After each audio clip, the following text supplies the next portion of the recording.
Welcome back to my Facebook and YouTube channel. तो भाइयों, आज का एपिसोड बहुत ज़्यादा इंटरेस्टिंग होने वाला है क्योंकि आज के एपिसोड में हम बात करेंगे अम्बापे और रियल मैड्रिड की लव स्टोरी के बारे में। आप जानते हैं कि इनकी लव स्टोरी काफ़ी सालों से चल रही है, लेकिन अब ऐसा लग रहा है कि इस लव स्टोरी की हैप्पी एंडिंग होने वाली है। इसके अलावा हम लोग बार्सिलोना से रिलेटेड बहुत सारी अपडेट्स हैं, उसके ऊपर भी डिस्कशन करेंगे। बार्सिलोना किन ऑप्शंस को देख रहा है इस कमिंग समर विंडो में अपने अटैक और इन्फोर्स करने के लिए। फ्रैंकी डियोंग की क्या अपडेट्स हैं और कौन सा डिफेंडर जो है वो बार्सिलोना छोड़ के जा सकता है और कौन बनेगा बार्सिलोना का कोच। तो ये सारी की सारी डिस्कशन जो है वो आज के एपिसोड में हम करेंगे। तो वीडियो को आखिर तक जरूर देखिएगा और अगर अभी तक आपने मेरा चैनल सब्सक्राइब नहीं किया तो मेरे चैनल को भी सब्सक्राइब कर लीजिएगा और मुझे फेसबुक पे और इंस्टा पे भी फॉलो कर लीजिएगा। तो भैया स्टार्ट करते हैं सबसे पहले किलियन एम्बापे से। तो फैब्रिज़ो रोमानो ने अपने सोशल मीडिया अकाउंट्स के ऊपर जो है वो एक खबर दी है और उन्होंने ये बात कही है कि भाई अम्बापे ने ऑफिशियली जो है वो इन्फॉर्म कर दिया है पीएसजी को और कहा है कि भाई वो इस कमिंग समर विंडो में पीएसजी को छोड़ के चले जाएंगे और वो रिन्यूअल नहीं करेंगे पीएसजी के साथ। अब अगर थोड़ा सा बैकग्राउंड की तरफ में लेके जाऊं आपको, तो वहां पर मैं आपको बताता चलूं कि किलियन अम्बापे का जो कॉन्ट्रैक्ट में ये एक क्लॉज भी था कि उनको दो बहुत इंपॉर्टेंट क्लॉज थे। पहली चीज तो ये थी कि उनको लॉयल्टी बोनस नहीं मिलेगा 80 मिलियन का, क्योंकि किलियन एम्बापे का कॉन्ट्रैक्ट एक्सपायर हो रहा है अभी मिड ऑफ 2024 में और उनके पास एक साल का एक्सटेंशन का ऑफर मौजूद है। वो अगर ऑफर जो है एक्सेप्ट कर लेते हैं तो वहां पर 80 मिलियन के लॉयल्टी बोनस उनको मिल जाएगा। और दूसरी चीज उनको ये थी कि उनको अगर छोड़कर जाना है तो उनको नासिर खलीफी को या पीएसजी को जो है उनको इन्फॉर्म करना है कि भैया ऑफिशियली कि मैं अब जो है वो पीएसजी में नहीं रुकूंगा। और ये काम उन्होंने कर दिया। अब जब ये काम उन्होंने कर दिया तो इसका मतलब ये है कि पीएसजी को जो उनके साथ जो भी टर्म्स थे वो फुलफिल हो चुके हैं और अब अम्बापे जो है वो फ्री हैं और अम्बापे जो है वो as a free agent Real Madrid को ज्वाइन करेंगे। अब रियल मैड्रिड ने क्या किया ये भी है, फैब्रिज़ो रोमानो ने एक और सोशल मीडिया के ऊपर पोस्ट की और वहां पर उन्होंने ये बात कही कि भैया जो रियल मैड्रिड है उन्होंने ऑलरेडी प्रपोजल जो है वो अम्बापे को भेज दिया है और जो 2022 में ऑफर दी थी अम्बापे को सैलरी की, उससे बहुत लोअर ऑफर जो है वो अम्बापे को इस टाइम पर दी गई है। अब देखना ये होगा कि क्या अम्बापे इस ऑफर को अवेल करते हैं कि नहीं करते, ये एक सवाल होगा। और दूसरी चीज ये है कि जो पीएसजी उनको रिन्यूअल ऑफर देना चाह रही है, तो उस ऑफर को भी अगर आप देखें तो वो ऑफर भी काफी ज्यादा है जो इस टाइम पर रियल मैड्रिड ऑफर प्रपोज कर रही है इस टाइम पर अम्बापे को। अब पिछले दिनों ये खबर आ रही थी कि भैया अम्बापे जो है वो उनको कंसर्न है, वो चाहते हैं कि काफी हैवी सैलरी जो है वो डिमांड कर रहे हैं रियल मैड्रिड से। लेकिन अब ये जो खबरें आ रही हैं यहाँ पर ये बात हो रही है कि जी रियल मैड्रिड काफी लोअर सैलरी जो पहले उन्होंने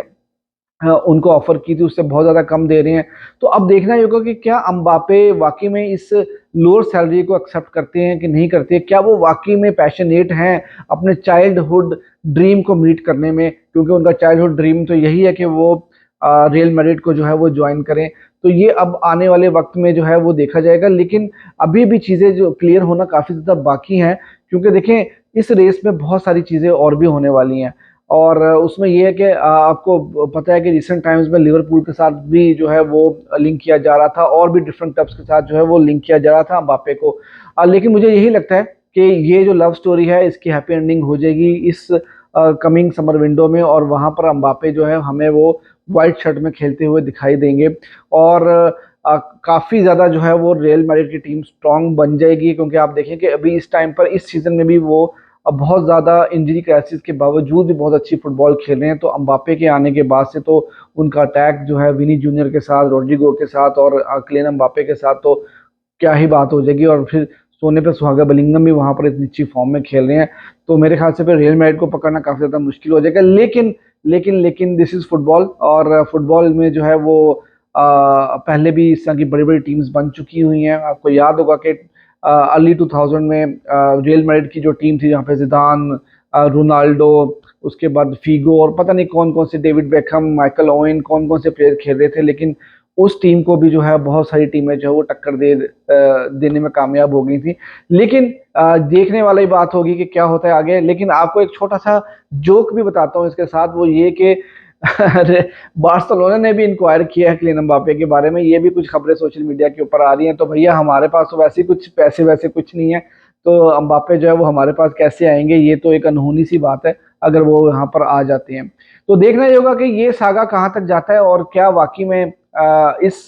सीजन के आखिर में एम्बापे ट्रांसफर हो पाएंगे रियल मैड्रिड के, नहीं हो पाएंगे। मुझे बहुत ज्यादा चांसेस इस वक्त लग रहे हैं और मुझे लग रहा है कि इसकी हैप्पी एंडिंग हो जाएगी।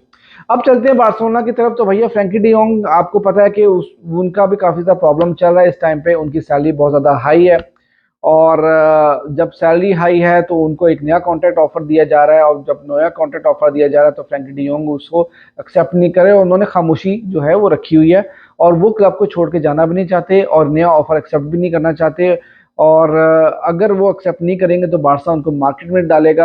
डालेगा तो अगर उनकी ऑफर 100 मिलियन तक की होगी तो बारसा उनको सेल करने की कोशिश करेगा, लेकिन सेल करना आसान नहीं होगा। उसकी वजह ये होगी कि फ्रैंकी डोंग जब तक एक्सेप्ट नहीं करेंगे तो उनको कोई भी क्लब से नहीं निकाल सकता। देखें,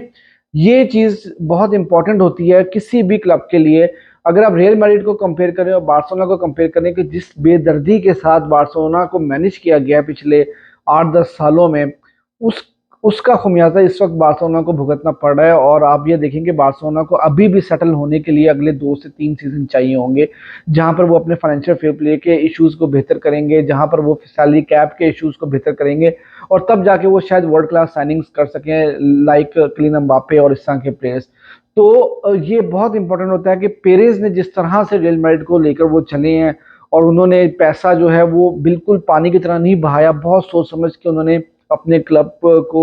जो जो है वो मैनेज किया है, रीइंफोर्समेंट की है, जहां पर उनको अच्छे पैसे मिले, रोनाल्डो के अच्छे पैसे मिले, उन्होंने बेच दिया उनको। उनको और भी बड़े अच्छे अच्छे ऑफर्स, जहां से किसी प्लेयर के बारे में, कैसीमीरो हैं, वरान के बारे में, उन्होंने फॉरन फॉरन से जो है वो प्लेयर्स बेच दिए थे और उन्होंने अपने आप को जो है फाइनेंशियल इशू से परे रखा था। लेकिन अगर आप बात करें बार्सिलोना की, तो जिस तरह से बार्तामो ने जो है वो बार्सिलोना के साथ किया, स्पेशली नेमार के जाने के बाद, जब इतनी बड़ी आपने साइनिंग जो है वो सॉरी आपने इतनी बड़ी जब 225 मिलियन के करीब की जब आपने एक प्लेयर को सेल कर दिया, उसके बाद भी आपने क्राइसिस पे काबू नहीं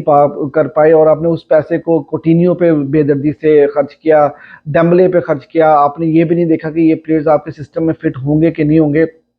और आप देखें कि आज उन सब चीज़ों का खुमियाजा जो है वो बारसा को भुगतना पड़ रहा है कि बार्सिलोना इस वक्त बहुत बुरी तरह से स्ट्रगल कर रही है। तो मैनेजमेंट जो है वो बहुत इंपॉर्टेंट रोल प्ले करती है, सिर्फ प्लेयर्स का काम नहीं होता, कोचेस का काम नहीं होता, क्लब को किस तरह आगे लेके चलना है ये पूरा एक सिस्टम होता है और आपकी जो गवर्नेंस होती है वो बहुत ही इंपॉर्टेंट होती है। अब उसके अलावा बात कर लेते हैं डिफेंस की। तो भैया डिफेंस में जो है वो आपको पता है कि अरोहो के बारे में भी कुछ ऑफर्स बारसा को मिली हैं, फ्रैंकी डियोंग के बारे में भी ऑफर मिली है और उसके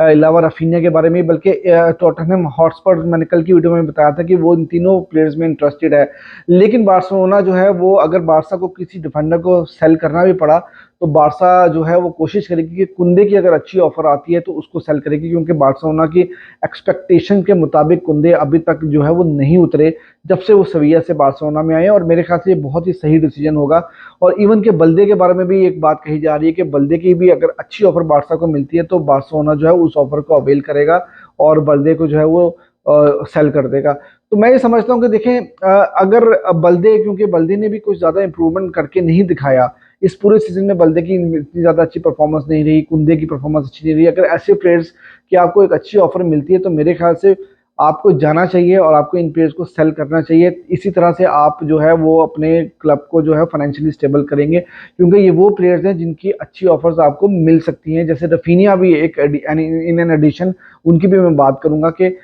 ये इनकी मार्केट में अच्छी वैल्यू है और अगर आप इनको सेल करके और उस पैसे को अच्छे तरीके के साथ आप मार्केट में यूज करते हो तो आप जो है एक डिसेंट टीम जो है वो बना सकते हो।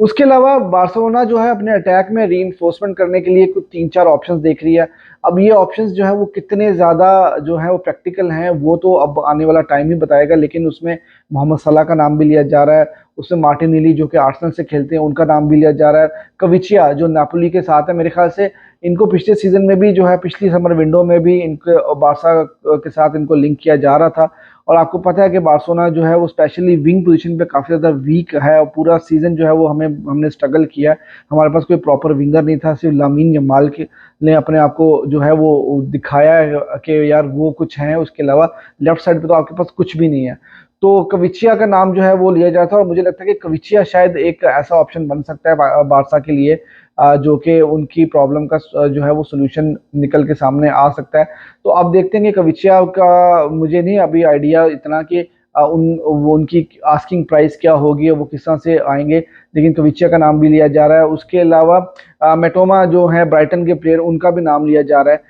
तो देखते हैं कि बार्सिलोना जो है वो किस ऑप्शन को अवेल करता है। अब बात कर लेते हैं मैनेजरियल पोजीशन के ऊपर। तो भैया एथलेटिक एफसी ने इस चीज़ को जो है वो रिपोर्ट किया है कि जो लुइस एनरिके हैं वो अब पीएसजी को इस कमिंग सीजन के बाद, ये जो अभी सीजन चल रहा है इसके बाद वो पीएसजी को छोड़ देंगे, और चावी को रिप्लेस करने के लिए वो एक बहुत ही स्ट्रॉन्ग कैंडिडेट बन के सामने आ रहे हैं। अब पता नहीं कि ये सही है कि नहीं, क्योंकि पिछले 3-4 दिनों से बहुत सारे मैनेजर्स के साथ जो है वो बारसा को लिंक किया गया है, कहीं पे डी जर्बी को, कहीं पे हैंसी फ्लिक को, कहीं पर आप जो है वो क्लॉप को, फिर उसके बाद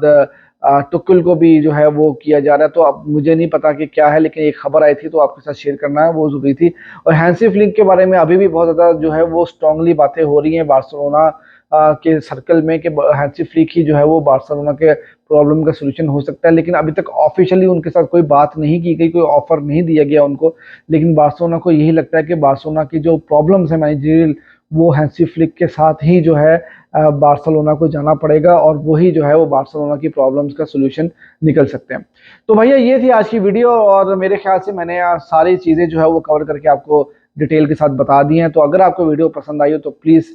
do follow me on Facebook and Instagram, and also subscribe my YouTube channel.